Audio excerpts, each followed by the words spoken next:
Ism-sharifim Ernazarov Yorqin.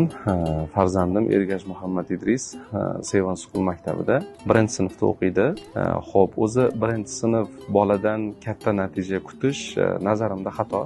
Sababiki endi ilmga qadam qo'yayotgan, tetapoya qilayotgan, ilm ichiga endi kirayotgan vaziyat bo'ladi. Bunday vaziyatda shu jihatdan bir xalqaro olimpiadada 3-o'rinni olgani, ya'ni bronza medal bilan taqdirlangani oilamiz uchun juda ham katta xushxabar bo'ldi. Aslida ota-ona o'zini muvaffaqiyatidan ko'ra farzandini muvaffaqiyatidan chandon ko'proq quvonadi. Xuddi o'sha hislar bizdan ham o'tdi. Bu jihatda bu hislarni bizga taqdim etgani uchun, bunga sabab bo'lganligi uchun Seven School jamoasiga o'zimizni minnatdorchiligimizni bildiramiz. Bunday natijalarni ko'pini ko'ramiz degan umiddamiz.